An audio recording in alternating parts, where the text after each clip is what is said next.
Alors, pour la prochaine vidéo, je vais vous présenter comment emballer des bouteilles. Alors, étant donné que je ne bois pas, moi ça va être des bouteilles de sirop que j'utilise maintenant et que je mets dans mon frigo. Donc voilà. Mais le principal, c'est que vous ayez compris le principe. Donc vous l'adaptez pour les bouteilles de vin.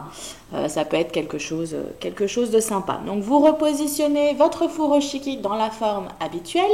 Les pointes du haut, pointes du bas alignés avec vous. Les pointes de droite et de gauche à portée de la main droite et de la main gauche. Donc, vous posez vos bouteilles à peu près au milieu du furoshiki. Vous laissez une petite marge ici. Et vous allez rabattre, donc soit la pointe du haut, soit la pointe du bas, sur les bouteilles. Ça n'a pas d'importance que ce soit l'une ou l'autre, ça va revenir au même. Et vous allez enrouler vos bouteilles dans le tissu jusqu'à la pointe. Une fois que vous êtes arrivé ici, vous allez twister les bouteilles, donc une dans un sens, une dans l'autre, pour venir ici faire se tourner en fait le tissu. Je ne sais pas si vous voyez, donc vous en tournez qu'une, hein, ou alors vous tournez les deux comme vous voulez. Ça dépend si vous êtes multitâche ou pas. Une fois que vous avez fait ça, vous allez, donc vous avez sécurisé au centre, vous allez relever vos bouteilles. Donc on est avec quelque chose comme ceci. Voilà, je le mets à plat pour que vous, ce soit plus évident.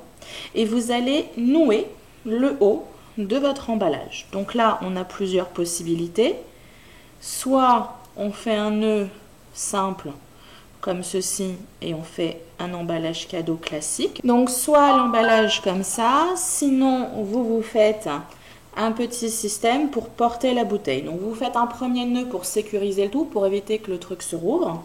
Et ensuite vous faites une anse, un petit peu dans le même principe que pour les livres. Vous avez un système en fait pour pouvoir porter les bouteilles. Donc ça peut être pratique si vous allez chercher vos bouteilles de vin ou même vos bouteilles d'eau, vos bouteilles de jus, etc. pour les ramener à la maison sans avoir à les tenir à la main. Voilà, ça peut être une solution. Alors, autre possibilité d'emballage de bouteilles. Donc, je reviens. On repositionne son furoshiki en position classique, hein, donc en losange, comme ceci. On a nos bouteilles cette fois-ci non pas à l'horizontale mais à la verticale et on va venir les positionner latéralement, un petit peu comme les bouquins de tout à l'heure. On enroule la bouteille dans la pointe de tissu et on ramène en position initiale. Jusque-là, tout va bien. Je fais la même chose de l'autre côté, je ramène à la pointe et je reviens en position initiale en enroulant la bouteille au niveau de la position initiale du furoshiki.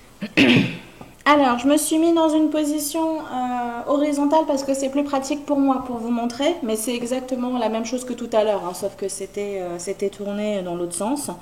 Je vais twister, donc là j'ai mon cul de bouteille et j'ai le goulot de la bouteille, les goulots de bouteille qui sont ici. Je vais twister mon tissu du côté du haut de la bouteille. Voilà. Et je vais, donc je maintiens le tout, hein, on est multitâche. Je vais rabattre la partie du bas des bouteilles vers le haut. Je vais faire un nœud basique, simple.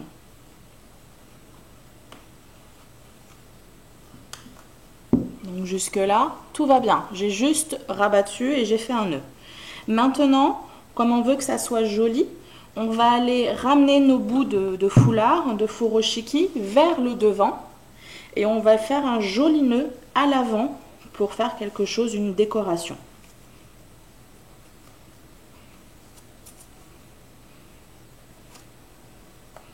Voilà. Et vous avez vos deux bouteilles qui sont joliment emballées sur votre furoshiki. Donc vous avez le dos. Et vous avez le devant.